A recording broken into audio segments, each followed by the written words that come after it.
Did you know that Canada has one of the largest and most successful immigration programs in the world? Every year, 3 types or categories of immigrants come to Canada. There are those we select for their skills and education to work in Canada and help build our economy. There are people who come to join their families. And there are people who need protection, like refugees fleeing torture or persecution in their home countries. That's who we accept as immigrants to Canada.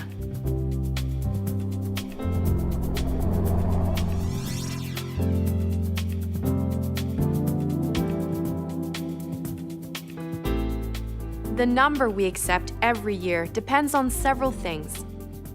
What kinds of workers will help our economy grow? What jobs are available that are not being filled by Canadians? What is the state of the Canadian economy? And what supports are available to help immigrants succeed when they get here? To help answer these questions, we rely on research and talk to a wide variety of people, including provincial and territorial governments. We also talk to experts, including business leaders, trade associations, and immigrant groups. And we talk to people who provide services such as English and French language training directly to newcomers. We take other factors into consideration as well. Things like Canada's proud humanitarian tradition in being a safe haven for those fleeing torture and oppression, as well as Canada's population growth. Today, Canada needs legal immigration to keep our economy strong. As with other countries with aging populations and low birth rates, in the not-too-distant future, Canada will not have enough people to keep our workforce growing. Yes, the majority of new entrants to our labor force will continue to come from within Canada, such as recent graduates. But as the baby boomers retire, our economy is going to rely increasingly on newcomers for labor force growth. Without immigration, the size of our workforce will begin to shrink. All these considerations add up to a number, or rather a range of numbers, on how many immigrants we will accept each year. In recent years, on average, we have accepted about 250,000 new immigrants per year. That's almost 1% of our population. Everyone who wants to immigrate to Canada is assessed fairly, regardless of their country of origin, race, religion, or gender. People who have committed serious crimes, or who belong to a terrorist organization, or who pose a serious health threat are obviously not allowed into Canada. All immigration applications are considered on a case-by-case basis, on the specific facts presented by the applicant in each case. Let's take a look at those numbers again. If we break them down a little more, almost 2/3 of immigrants who come to Canada each year are economic immigrants and their dependents. Economic immigrants are chosen because of what they can contribute to the Canadian economy. They include provincial nominees, people nominated by either provinces or territories to meet their specific economic and labor market needs. Economic immigrants also include skilled workers and entrepreneurs, the self-employed, and certain temporary workers and students we'd like to have stay in Canada after their work placements or studies are over, so that they can continue to contribute their skills to our economy.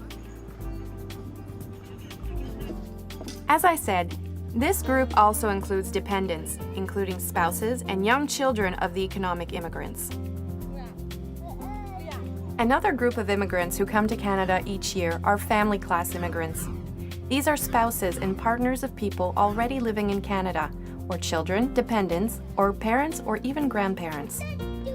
Under Canada's immigration program, thousands of parents and grandparents are reunited with their families. Most countries don't have a family class program. Ours is one of the most generous in the world. Canada also welcomes immigrants each year for humanitarian or related reasons. A good number of those are refugees who come under the auspices of the United Nations. And every year, thousands are admitted as privately sponsored refugees. They receive support from their sponsors, not the government, who help them settle into their new life in Canada. In fact, Of all the refugees resettled through the UN, Canada is proud to take 1 in every 10, more than almost any other country in the world.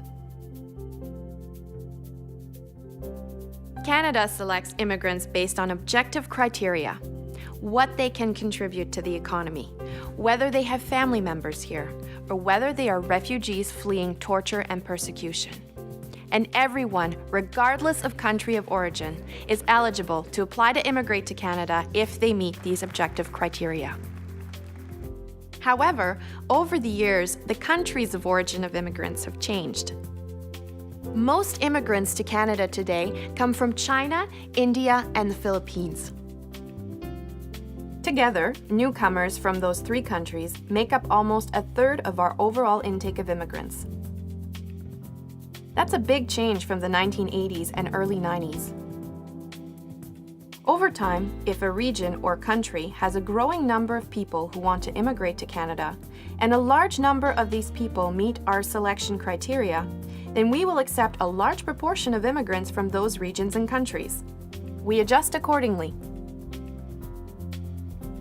The number of immigrants Canada welcomes each year doesn't include 3 groups.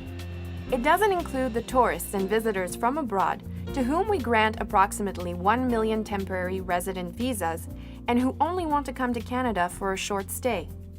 Nor does it include the temporary foreign workers and students who come to Canada to fill short-term labor market needs or to study. It also does not include what some estimate to be around 80,000 to 120,000 illegal immigrants currently in Canada. They may have come as tourists or clandestinely and then never left the country. In order to ensure that our immigration system is fair to those who have immigrated to Canada the legal way or may want to in the future, the Government of Canada will take every step to send illegal migrants back to their country of origin once they have exhausted their legal appeals. One more number.